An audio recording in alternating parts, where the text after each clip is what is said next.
Hi all, welcome to the first video in my series Into Gear on my channel. A slight change from the regular videos I've been doing on detailing. I will now talk to the people that keep the petrol heads in South Africa excited and motivate others in the industry.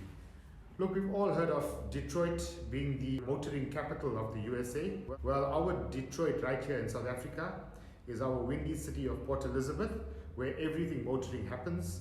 Manufacturing, spare parts, components, everything and anything motoring happens in Port Elizabeth. And that's in the Eastern Cape, and what better place to kick off our series Into Gear than in Port Elizabeth. Today we talk to Eddy Burness, fondly known to everyone as Eddy, from Windfocal in the windy city of PE, who has been keeping himself busy with a very special and unusual project. Hi Eddy, thanks for giving me the opportunity to speak to you and to get the lowdown on your projects. You and all your viewers. Okay, thanks Eddy. So Eddy, the $1,000,000 question. Why that Fiat 500 behind you? What was the original spec of the Fiat 500 and why this particular, what makes this particular Fiat 500 special? Give us a brief history of the car.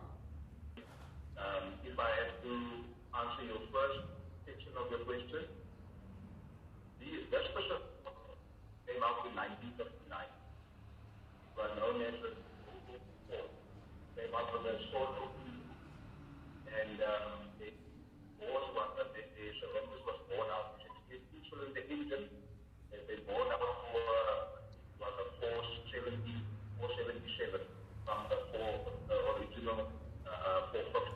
So you're telling me this was a two-cylinder car? Yes, this was originally was a two-cylinder car, yeah. Okay. And the power went up to I think 15 kilowatts, which was respectable in those years for two-cylinder car. And people just started building Walkaround cars out of it, rather than being so lumpy and so small. But then you ask me why this specific one. This car was actually belonged to a friend of mine, Rupert. We always interchanging thoughts, helping each other out and then. So he phoned me one night and he said, maybe I have a special car. I don't know if you. I said, well, you special, then you already have it. He said to me, that's a Fiat 500. And the car has two engines. Two engines. Yes, you knock it down. You can enter all now, I'm on my way. So I had a look at it and thought of, I love a challenge. But this is the first for something. Because there's a lot of cars with bike engines. This one has two bike engines and it's mid-mounted. So I thought, okay, I'm going to have a look at how they did it and see where we can implement some of the new technology into the car. And as we started working on it, I like to say we look at cars. I tell my friends to look at cars differently and I. When you look at the simplistic way of how this car was built, even from the bench, some people won't, they won't appreciate that. They look at a car and it's an old car and they say that.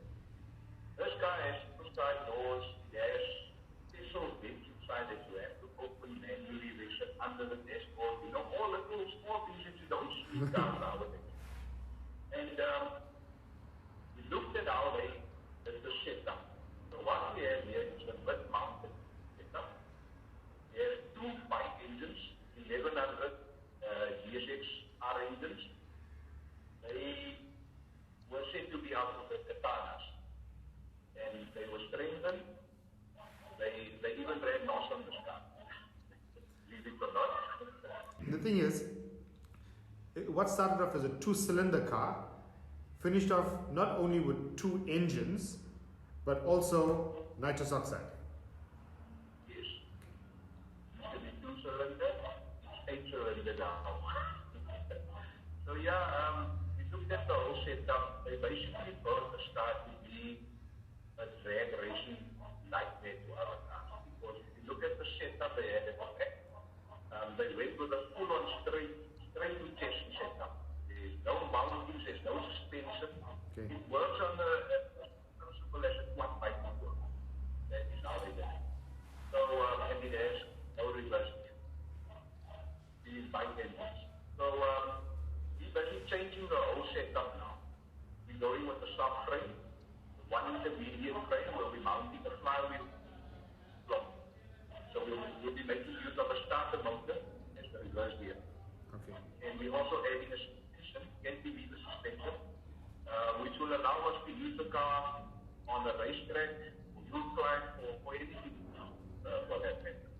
So it will be much better, and we're changing the whole setup. We're adding a rotary wheel in the middle, whereby we can use one table to rev both motors.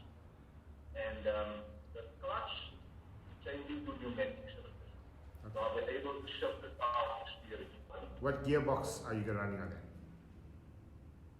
The original motorbike gearbox, it has two gearboxes. And then the setup how they built it was two sprockets for each wheel. Running over center south, Okay. connected with fellow block. We also changed from the car, braking system. So that front brakes front when I got it. Yeah. Disc brakes at the, yeah. So we're changing it to disc front now with BMW V12 turbo braking system. Okay. So you're going to make it stop as much as it can go. Like, what were the challenges that you faced during this build? How far along are you with the build, and when do you plan on being completed with it? There wasn't really any challenges with the build, to be quite honest. Okay.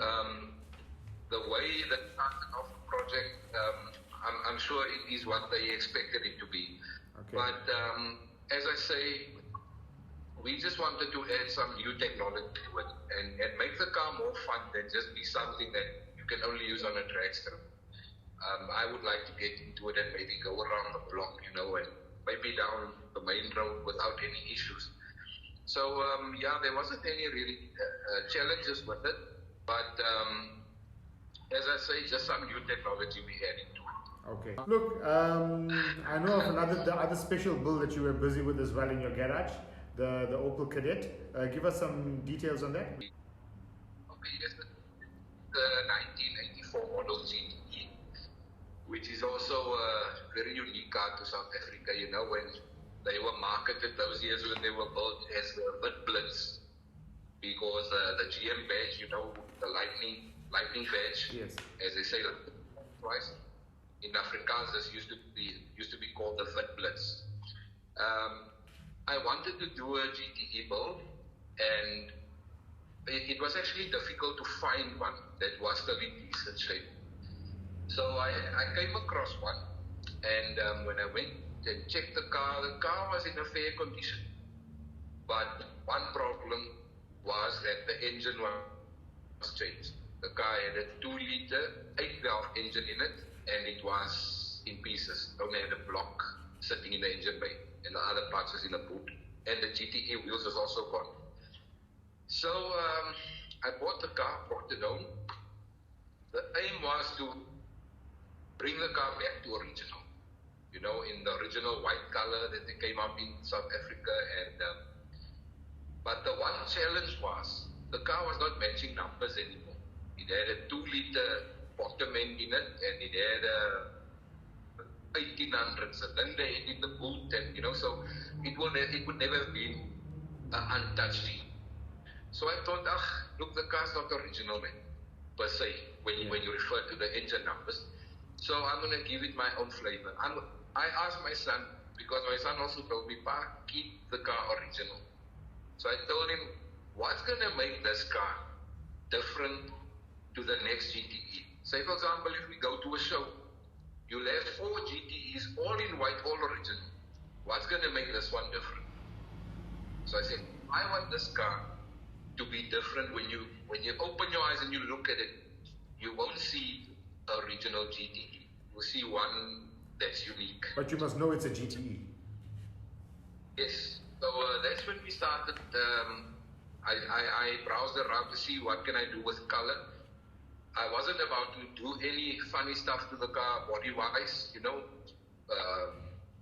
flares and all that nonsense. We were just going to keep it standard, Yes. body, and then just go with another color.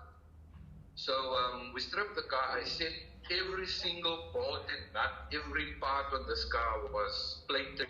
So when it came to the color, I always loved candy apple red. And I went to my friend Donovan Capodonico. He's at Belco, and he's a coffin when it comes to paint. And he said to me, Eddie, there's two ways you can do it. There's one way where you can shoot straight candy onto the car, but your UV protection won't be as good. And then there's a 3-stage one, which will give you the best UV protection. I said to him, okay, let's go 3-stage. And I didn't know how hard it was going to be, but we took on the challenge. So we started off painting the car silver, with a very coarse silver. I think the one I used was sparkle silver. So we went with sparkle silver, and then we put some clear coat over it. We let the car to cure, and then we flattened, we gave it another flat. Okay. And we started with the first stage of. So we went with the first stage of red, and there's a second stage of red.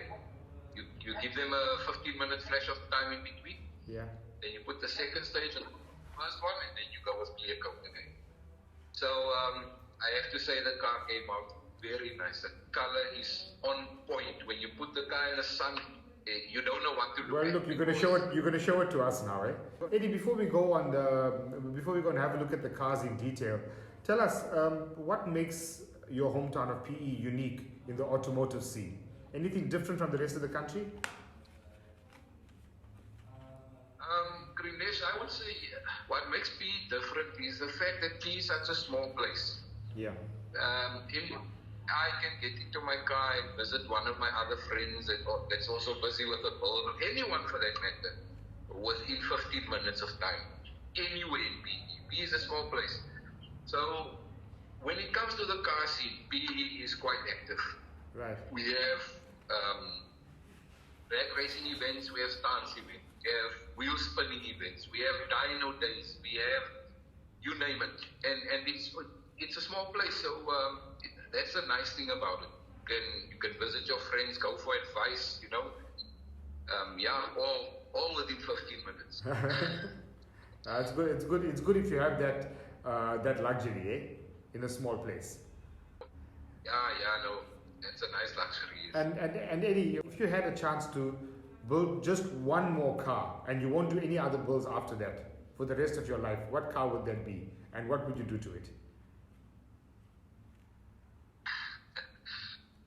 Okay, this would come as a surprise to my Opel friends, but I would say that it would have to be the Group B Rally Boss Audi S1. I can get one of those 5-cylinder. Okay. I will go full work on the motor, change the internals, make it strong. Only one motor this time? Yes, only one motor. I think that is enough. Okay. Anyone wants to take on a project similar to yours or any other car project, any advice for them? My advice would be, don't do it. It's just too expensive.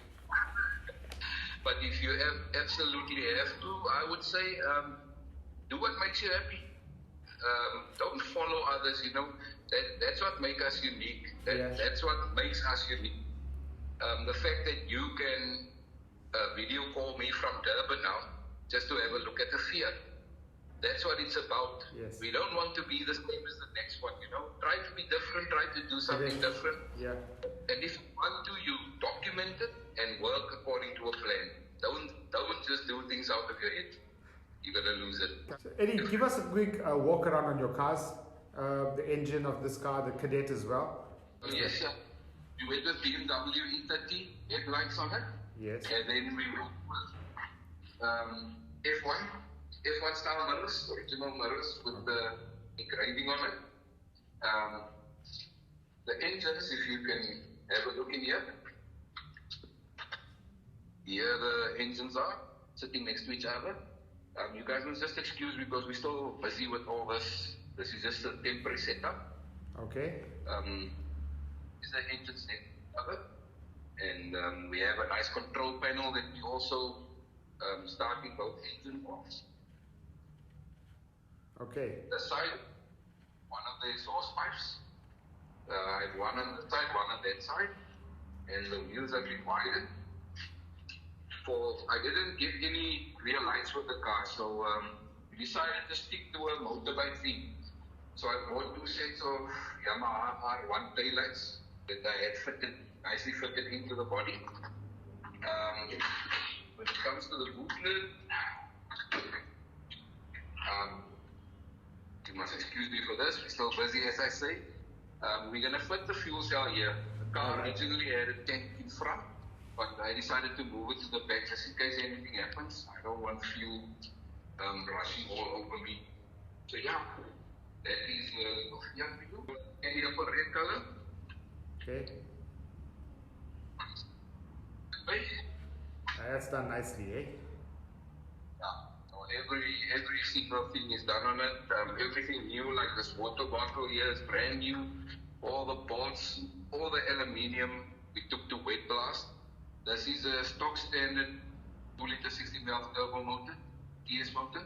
Right. Even the tip, we done everything brand new on the car. I couldn't find any decent seats. I have 2 nice seats, but one is left and both of them is left actually. So we went to the Corsa OPC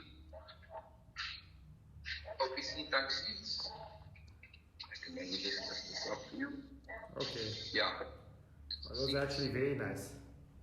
And then the dashboard, we had all the small parts done in hydro dipping. Very nice.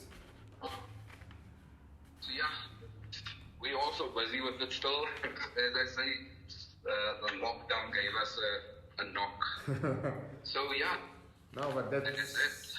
that looks fantastic, Eddy. So Eddy, thanks so much for your time and sharing your awesome projects with us. Hopefully on my next trip down to PE, I'll get to ride in one of them at Scribante. Hopefully the Fiat. Yes, yeah, we can do so. We go down. Me and you and Kristen, we can all go down, yes.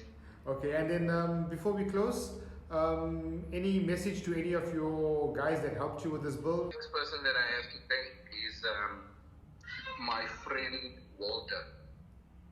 He's always been there for me. I can phone him, doesn't matter what time of the day.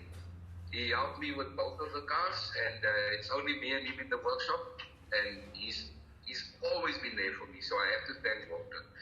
But then there's also some other guys, one of my best friends, Randall Morongo, and the guy that works for him, he also has his own shop in Costa. He's also a mechanic. Okay. And he's also helped me a lot with the Opel side of things. And then Mahesh and his team at Auto Styling, and my friend Imran Rasdin from Autograph Racing. He's known right over South Africa. Always involved in any kind of racing. And then one of my other best friends that you know also very well, Kribo Chetty from PA Hiring Services. He's also been there for me, just giving advice and, helping me to be on the right path with all the projects here. So, and then Rupert and his dad that I got the car from. And then also Jacques from PBR Developments and Nazim Sekota, also guys that's also willing to help with advice and that. And then Andre from 13 Works, which is where the car's going. When we're done with all the electricals and all that, we'll be sending the car to 13 Works. They do all the metal work. Nice finishing off on the inside and building center consoles and all that. So yeah, that will be all the guys that I have to thank. Okay, so keep us posted on the progress of this car. It seems to be almost done. And thanks so much, Eddy. Thanks, and take it easy. Okay. Thanks, guys, for watching. And be sure to catch my next video in the Into Gear series. Thanks, bye.